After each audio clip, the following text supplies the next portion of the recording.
This is an overview of the Primary Arms 6X scope with ACSS reticle. At the time of this video, this is a brand new scope. It was just announced last week, and I ordered it as soon as I knew that it was available. It has a number of features that I've been looking for in a scope, and I'm hoping that it ends up being a good scope for my SPR rifle. It's got 18-inch 223 AR-15. So this scope has a new reticle called the Advanced Combat Sighting System. That's what really drew me to this scope.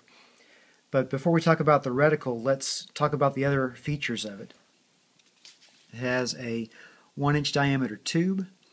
Primary Arms doesn't list the diameter of the objective.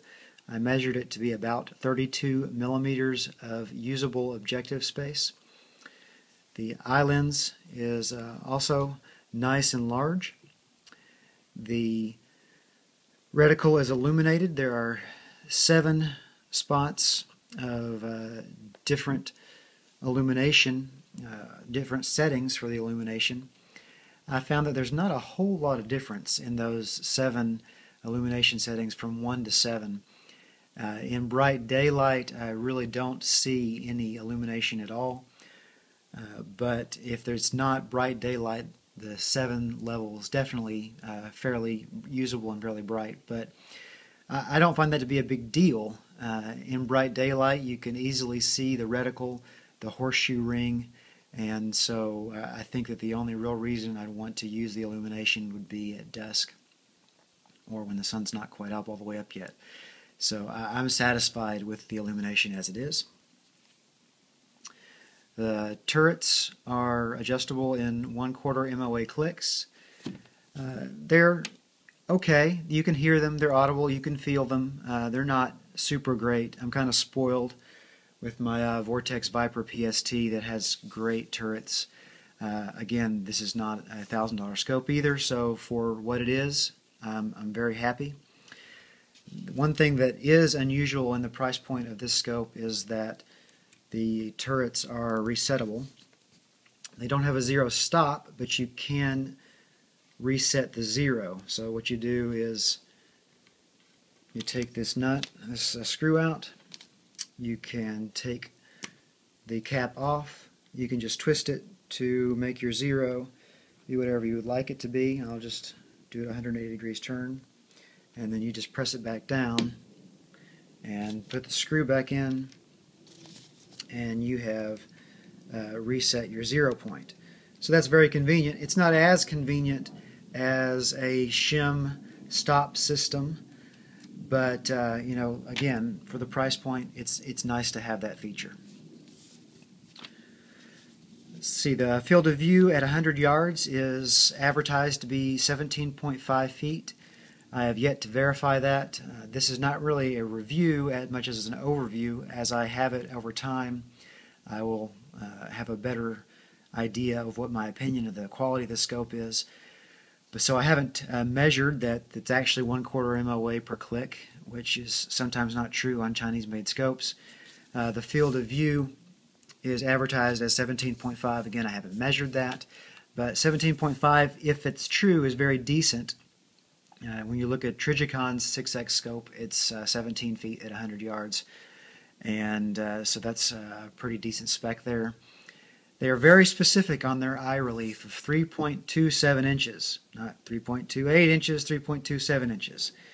Not sure why they're that specific on it. There is a little wiggle in the eye box, at least for me. I've found that there's not a huge eye box, but an acceptable one. Not so tight that it's impossible to see, but again, not so wide that it goes into the line of the premium scopes. Not that I'm expecting this. This is a less than $200 scope, and for the price point, the eye box is certainly acceptable. The eyepiece is adjustable for people with different vision. In and out, I find that almost all the way in is perfect for me. The reticle is nice and crisp. It's very crisp. I've been impressed with that. So that's the scope. and you can see it's got the nice Primary Arms logoing right there. It's in a Primary Arms Deluxe mount that I bought with it. You get a discount from Primary Arms if you buy the mount with the scope, so I went ahead and did that. So the reason I bought this, as discussed earlier, I'm going to put it on my 18-inch SPR AR-15. I have been previously running a Firefield 1:6x scope, and I find that in general I just keep it maxed at 6x, and whether I'm shooting close or far away. And with the advantage of, for me, with the horseshoe type scope is that I can use this horseshoe as a red dot, kind of using the Biden aiming concept, such that you're not really looking through the scope. You just put the red dot on the object you want to shoot and pull the trigger for close quarters combat. And then, not that I would ever do close quarters combat, this is a range toy, but you know, for all you tactical types. And then the advantage of this scope really comes down to the details in this reticle. So we'll move on to that. This reticle has a lot going on, and I was worried that it might be too busy, but it seems to strike a good balance between a lot of information and yet not being too busy. And so for CQB, you can use this horseshoe and just put the horseshoe in when you want to shoot and pull the trigger, and that works fine. For longer distances, then you can use the rest of the reticle to estimate a lot of different things. These dots are a representation of a target moving at 8.6 miles per hour. And so if something is moving left to right or right to left, you can put the appropriate dot on it if it's moving at approximately 8.6 miles per hour, and at 100 yards get your shot off. The way this reticle is designed is that it has ranging stata all the way down to 800 yards at the bottom, where 100 yards is the center.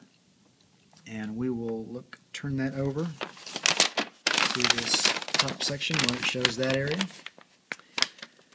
where at 100 you use the center of the dot, at 200 yards you use the bottom of the dot, at 300 yards you use the top of the line, 400 yards the first stata line, 500 the second, 600 the third, 700 the fourth, and 800 the fifth. On the sides you also have a wind adjustment of the dots for 5 mile per hour wind in the left or the right direction. And then off to the edge you have a ranging reticle. This ranging reticle assumes a 5'10" height object, which I guess is an average for a human. So if the human goes from the top to the bottom, it'd be at 300 yards. The second line to the bottom, it'd be at 400 yards.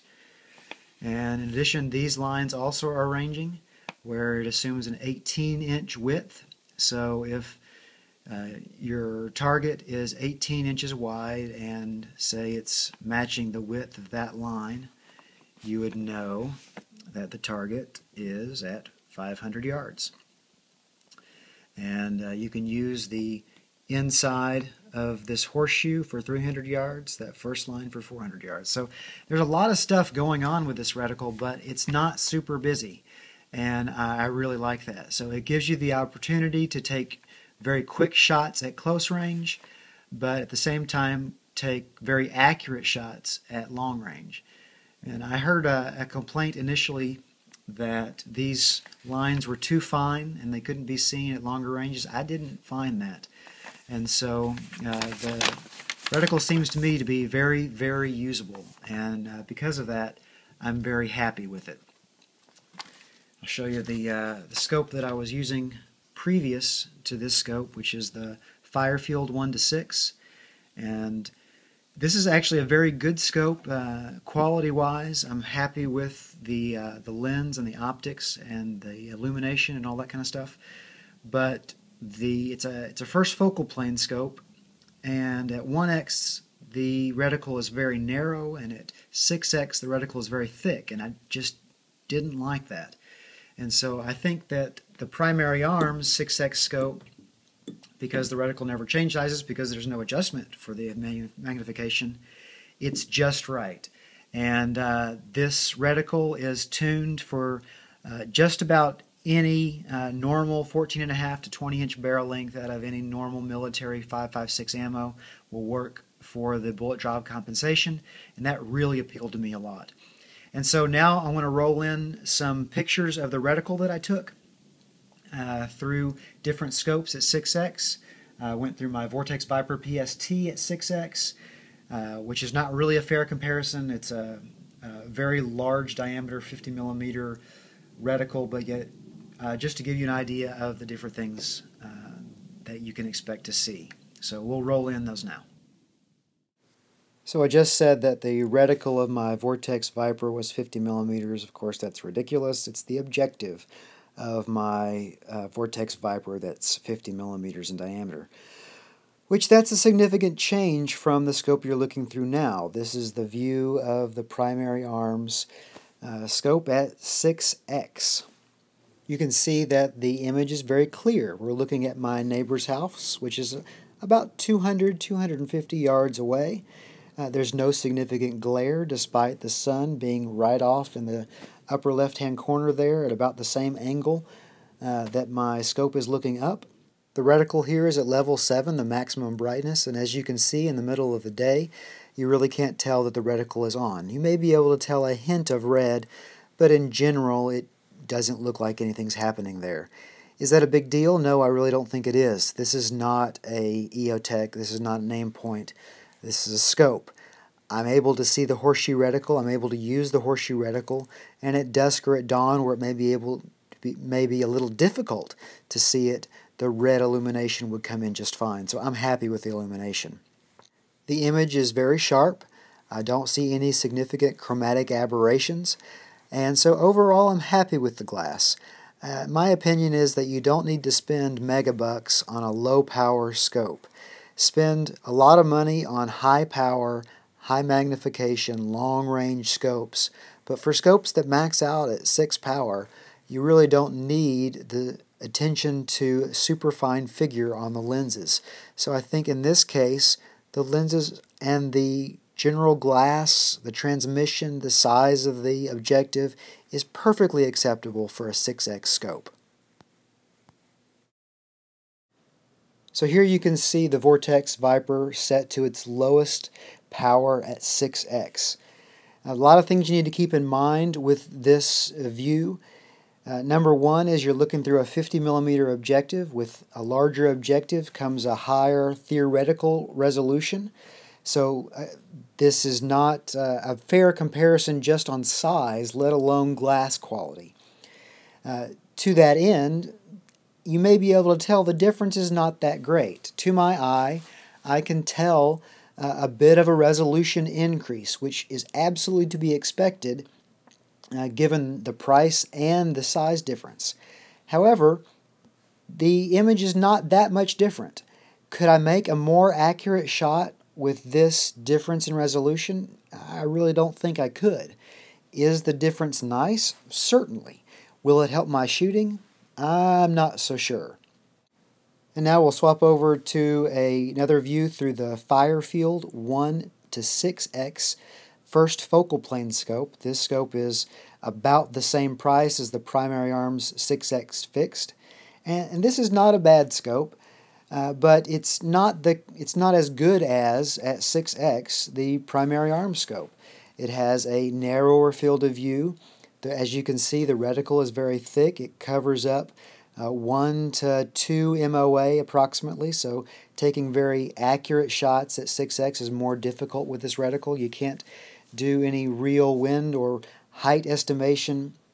Well, you can. It's a mil hash scope, but at 6x it's kind of hard to get accurate mil counts off of that reticle. And as you can see, you kind of have a narrower field of view with this scope as well. So overall, I think that the Primary Arms dollar for dollar is a better scope, despite the fact that this one goes down to 1x as well and everything in between. I just don't find that I use those lower powers as often as I thought I would. Overall, I'm very happy with the Primary Arms 6x. I think it has good features at a good price, and I highly recommend taking a look at it.